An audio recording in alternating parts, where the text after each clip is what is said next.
सम्राट अशोक इतिहास में एक ऐसा नाम जिसका जिक्र आते ही मन में श्रद्धा और सम्मान उमड़ आता है। उनका राज 268 से 232 ईसा पूर्व तक भारतीय उपमहाद्वीप के इतिहास में एक महत्वपूर्ण युग था। हालांकि शांति और धार्मिकता के प्रतीक बनने की अशोक की यात्रा एकदम विपरीत शुरुआत से हुई। एक ऐसा युवा जिसका जीवन महत्वाकांक्षा और युद्ध में डूबा हुआ था। मौर्य वंश में जन्मे अशोक को एक विशाल साम्राज्य विरासत में मिला। उनके दादा चंद्रगुप्त मौर्य ने एक मजबूत राज्य की नींव रखी थी और उनके पिता बिंदुसार ने इसकी सीमाओं का और विस्तार किया। युद्ध और राजनीति की कला में निपुण अशोक ने युद्ध के मैदान में जल्दी ही अपनी योग्यता साबित कर दी। उनकी रणनीतिक कुशाग्रता और सैन्य कौशल ने उन्हें चंडाशोक, जिसका अर्थ है अशोक द फियर्स, की उपाधि दिलाई। सत्ता की एक अतृप्त प्यास और उस समय के प्रचलित राजनीतिक माहौल से प्रेरित होकर अशोक ने अपने साम्राज्य को मजबूत और विस्तारित करने के लिए कई सैन्य अभियानों की शुरुआत की। उनकी विजय तेज और बेरहम थी। विद्रोही राज्यों को अपने अधीन कर लिया और मौर्य साम्राज्य का विस्तार अधिकांश भारतीय उपमहाद्वीप में कर दिया। अशोक का शुरुआती शासनकाल क्षेत्रीय विस्तार की एक अथक खोज से चिह्नित था। अक्सर अपने लक्ष्यों को प्राप्त करने के लिए क्रूर बल का प्रयोग करता था। यह काल मौर्य साम्राज्य को एक प्रमुख शक्ति के रूप में स्थापित करने में महत्वपूर्ण भूमिका निभाते हुए उस क्रूरता और महत्वाकांक्षा को भी प्रकट करता था जो युवा सम्राट की विशेषता थी। हालांकि कलिंग युद्ध अशोक के जीवन में एक महत्वपूर्ण मोड़ साबित होगा जो हमेशा के लिए उनकी नियति को बदल देगा और इतिहास पर एक अमिट छाप छोड़ेगा। सम्राट अशोक के शासनकाल का एक निर्णायक क्षण कलिंग युद्ध उनके शासन के 8वें वर्ष में 261 ईसा पूर्व में हुआ। भारत के पूर्वी तट पर स्थित एक स्वतंत्र राज्य कलिंग, जो अपने समुद्री व्यापार और रणनीतिक महत्व के लिए जाना जाता है, अशोक की अतृप्त महत्वाकांक्षा का दुर्भाग्यपूर्ण लक्ष्य बन गया। कलिंग युद्ध एक भयंकर और खूनी संघर्ष था जिसमें दोनों पक्षों ने अटूट दृढ़ संकल्प प्रदर्शित किया। अशोक की विशाल और सुसज्जित सेनाओं ने कलिंग की राजधानी तौसली पर एक अथक हमला किया। अपनी वीरता और लचीलेपन के लिए जाने जाने वाले कलिंग के लोगों ने अदम्य भावना के साथ अपनी मातृभूमि की रक्षा करते हुए समान रूप से उग्रता से मुकाबला किया। कड़े प्रतिरोध का सामना करने के बावजूद अशोक की सैन्य शक्ति अंततः प्रबल रही और कलिंग मौर्य साम्राज्य के अधीन हो गया। हालांकि यह जीत भारी कीमत पर मिली। युद्ध के परिणाम स्वरूप अभूतपूर्व पैमाने पर मौत और विनाश हुआ, जिससे भूमि और उसके लोगों पर एक अमिट निशान बन गया। कलिंग युद्ध के बाद पूरी तरह से तबाही का दृश्य था। युद्ध का मैदान गिरे हुए सैनिकों की लाशों से अटा पड़ा था। मौर्य और कलिंग दोनों के मौत की बदबू हवा में व्याप्त थी, जो हुई भयावहता की एक भयानक याद दिलाती थी। कभी समृद्ध कलिंग राज्य खंडहर में पड़ा था, उसके लोग मारे गए थे, उसकी आत्मा कुचल दी गई थी। विजय की भयावहता का प्रमाण कलिंग युद्ध सम्राट अशोक के जीवन में एक गहरा मोड़ साबित हुआ। इतनी भारी कीमत पर हासिल हुई जीत ने अशोक को जीत के उत्साह से नहीं बल्कि गहरे पश्चाताप और गहरे दुख से भर दिया, जिसने उनकी आत्मा को छेद दिया।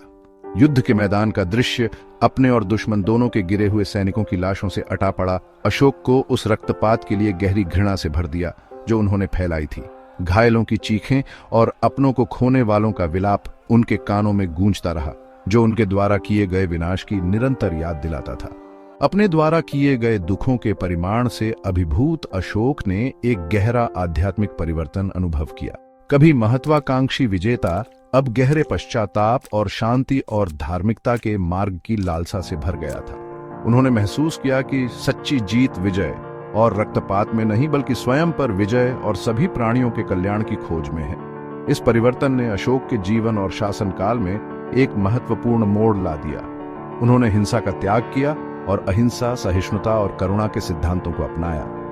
वह सम्राट जिसने कभी बलपूर्वक अपने साम्राज्य का विस्तार करना चाहा था, अब धार्मिकता और उदार शासन के माध्यम से अपनी प्रजा और उससे आगे के लोगों का दिल जीतना चाहता था।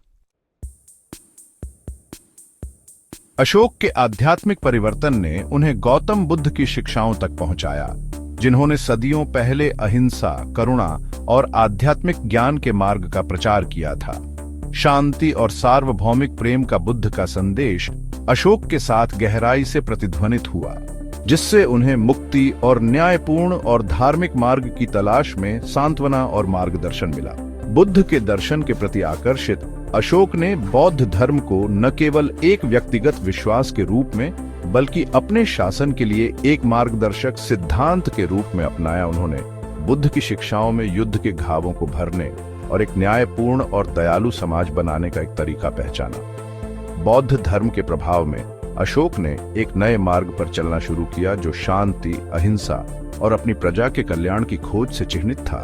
उन्होंने मौर्य साम्राज्य की विजय और विस्तार की पारंपरिक नीतियों को धम्म विजय या धार्मिकता से विजय की नीति से बदल दिया। अशोक का बौद्ध धर्म में परिवर्तन केवल एक प्रतीकात्मक संकेत नहीं था, यह उनके विश्वदृष्टि और शासन के प्रति उनके दृष्टिकोण में एक गहरा बदलाव था। वह बुद्ध की शिक्षाओं का एक धर्मनिष्ठ अनुयायी बन गया, जिसने अपने साम्राज्य और उसके बाहर शांति, करुणा और अहिंसा के संदेश को फैलाने के लिए खुद को समर्पित कर दिया। भाग 5। एक राजा का धर्म, सामाजिक सुधार। अशोक का परिवर्तन उनके व्यक्तिगत विश्वासों से परे था, जिसने उनके शासन के दृष्टिकोण को गहराई से प्रभावित किया और मौर्य साम्राज्य पर एक स्थायी विरासत छोड़ी। उन्होंने बौद्ध धर्म के सिद्धांतों द्वारा निर्देशित सामाजिक और प्रशासनिक सुधारों की एक श्रृंखला शुरू की, जिसका उद्देश्य उनकी सभी प्रजा के लिए एक न्यायपूर्ण और न्याय संगत समाज बनाना था। अशोक के सुधारों का केंद्र धम्म की अवधारणा थी, जिसका अनुवाद अक्सर धार्मिकता, नैतिक कर्तव्य या सदाचार के मार्ग के रूप में किया जाता है। अशोक के लिए धम्म में न केवल धार्मिक सिद्धांत बल्कि नैतिक आचरण, सामाजिक जिम्मेदारी और सभी जीवित प्राणियों के प्रति करुणा भी शामिल थी। उनका मानना था कि एक धर्मी राजा का कर्तव्य न केवल कानून को बनाए रखना है बल्कि अपनी प्रजा के नैतिक और आध्यात्मिक कल्याण को भी बढ़ावा देना है। अशोक का धम्म विभिन्न सामाजिक सुधारों में प्रकट हुआ। उसने जानवरों के बलिदान, प्राचीन भारत में एक आम प्रथा, को समाप्त कर दिया और शाकाहार को बढ़ावा दिया। जीवन के सभी रूपों के प्रति अपना सम्मान प्रदर्शित किया। उन्होंने सभी प्राणियों के लिए स्वास्थ्य सेवा के महत्व को पहचानते हुए मनुष्यों और जानवरों दोनों के लिए अस्पताल स्थापित किए। शिक्षा के महत्व को समझते हुए अशोक ने बौद्ध मठों की स्थापना को प्रोत्साहित किया, जो न केवल धार्मिक शिक्षा के लिए बल्कि दर्शन, तर्क और अन्य धर्मनिरपेक्ष विषयों के अध्ययन के लिए भी शिक्षा के केंद्र के रूप में कार्य करते थे। भाग 6। पत्थर में प्रतिध्वनित अशोक के शिलालेख। धम्म के अपने संदेश को दूर दूर तक प्रसारित करने के लिए अशोक ने एक अभिनव दृष्टिकोण अपनाया। उन्होंने अपने विशाल साम्राज्य में स्तंभों और चट्टानों की सतहों पर अपने शिलालेखों को अंकित किया।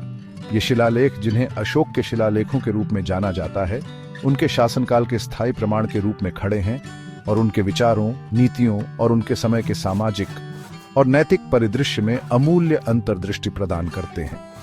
विभिन्न लिपियों और भाषाओं में खुदे हुए अशोक के शिलालेखों को व्यापार मार्गों और सार्वजनिक स्थानों पर रणनीतिक रूप से रखा गया था, ताकि अधिकतम पहुंच और प्रभाव सुनिश्चित किया जा सके। उन्होंने शासन के प्रति अशोक के बहुआयामी दृष्टिकोण और अपनी प्रजा के कल्याण के प्रति उनकी गहरी चिंता को दर्शाते हुए विषयों की एक विस्तृत श्रृंखला को संबोधित किया। कुछ अभिलेखों ने शांति और अहिंसा को बढ़ावा देने पर ध्यान केंद्रित किया, लोगों से एक दूसरे के साथ और सभी जीवित प्राणियों के साथ सद्भाव में रहने का आग्रह किया। अन्य लोगों ने उनके सामाजिक कल्याण कार्यक्रमों को रेखांकित किया, जैसे कि अस्पतालों की स्थापना और यात्रियों को छाया और जीविका प्रदान करने के लिए सड़कों के किनारे पेड़ लगाना। कुछ अभिलेखों ने प्रशासनिक मामलों को संबोधित किया, जैसे कि उनकी धम्म नीतियों को लागू करने के काम वाले अधिकारियों की नियुक्ति। अशोक के शिलालेख केवल एक शासक की घोषणाएं नहीं हैं, वे उसकी प्रजा से नैतिक आचरण, करुणा और सभी के प्रति सम्मान द्वारा निर्देशित जीवन को अपनाने की हार्दिक अपील हैं। वे एक ऐसे राजा के दिमाग में एक अनोखी खिड़की प्रदान करते हैं, जिसने न केवल बल से बल्कि धार्मिकता से शासन करने की कोशिश की, आने वाली सदियों के लिए शासकों के लिए एक उदाहरण स्थापित किया। भाग 7। अशोक के शासनकाल में स्वर्ण युग। अशोक का शासनकाल, जिसे अक्सर भारतीय इतिहास में स्वर्ण युग कहा जाता है, शांति, समृद्धि और सांस्कृतिक उत्कर्ष के एक उल्लेखनीय काल का साक्षी बना। धम्म द्वारा निर्देशित उनकी नीतियों ने आर्थिक विकास, सामाजिक सद्भाव और भारत की सीमाओं से बहुत दूर बौद्ध शिक्षाओं के प्रसार के लिए अनुकूल वातावरण बनाया। महंगे युद्धों और विजयों के समाप्त हो जाने के बाद अशोक साम्राज्य के बुनियादी ढांचे को मजबूत करने और व्यापार और वाणिज्य को बढ़ावा देने पर ध्यान केंद्रित कर सके। उन्होंने मौजूदा सड़कों में सुधार किया और नई सड़कें बनाई, साम्राज्य के दूर दराज के हिस्सों को जोड़ा और वस्तुओं और लोगों की आवाजाही को सुविधाजनक बनाया। उन्होंने तौल और माप की एक मानकीकृत प्रणाली स्थापित की, जिसने व्यापार को बढ़ावा दिया और विवादों को कम किया। बौद्ध धर्म के प्रति अशोक के संरक्षण ने इसके विकास और प्रसार में महत्वपूर्ण योगदान दिया। उन्होंने महत्वपूर्ण बौद्ध स्थलों की तीर्थ यात्राएं की, कई स्तूपों और मठों का निर्माण किया और श्रीलंका, दक्षिण पूर्व एशिया और यहाँ तक कि भूमध्य सागरीय दुनिया सहित दूर दराज के देशों में मिशनरियों को भेजा, शांति और करुणा का बुद्ध का संदेश फैलाया। अशोक के शासनकाल में भारत ने कला और वास्तुकला का उत्कर्ष देखा, जिसका अधिकांश भाग बौद्ध धर्म से प्रेरित था। जटिल नक्काशीदार जानवरों की राजधानियों के साथ सबसे ऊपर राजसी स्तंभ, बुद्ध के अवशेषों वाले भव्य स्तूप और उत्तम मूर्तियों से सजी चट्टानों से कटी गुफाएं अशोक के युग की कलात्मक उपलब्धियों के स्थायी प्रमाण के रूप में खड़ी हैं। भाग 8।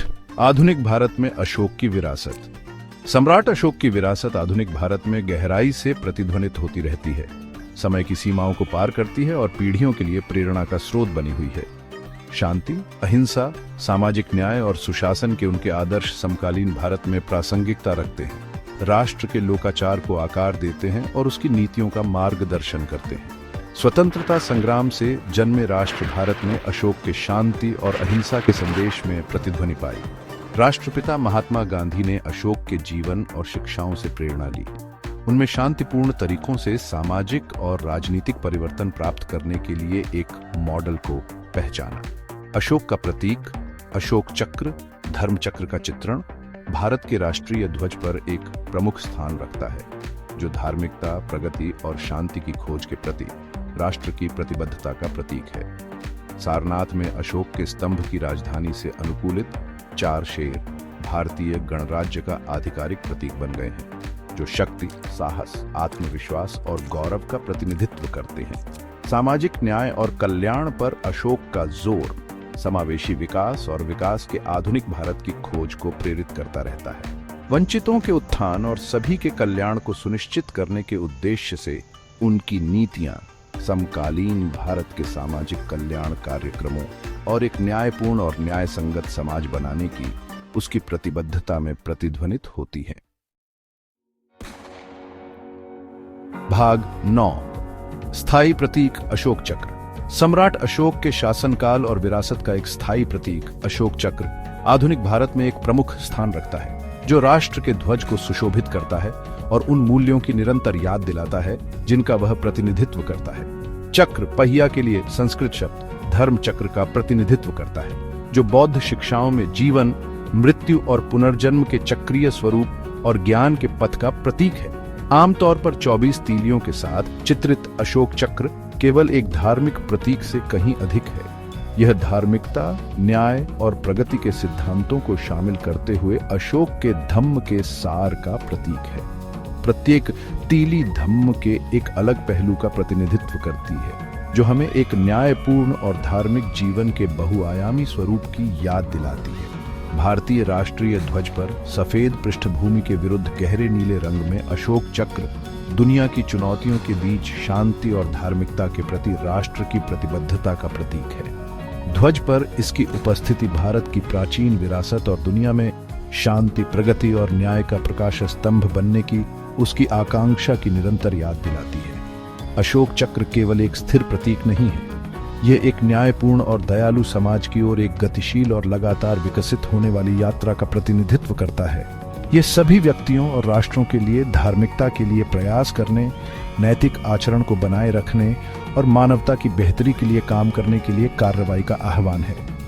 यह हमें याद दिलाता है कि शांति, न्याय और प्रगति की खोज एक सतत प्रक्रिया है, जिसके लिए निरंतर सतर्कता, अटूट प्रतिबद्धता और हमारे दैनिक जीवन में धम्म के सिद्धांतों को अपनाने की इच्छा की आवश्यकता होती है।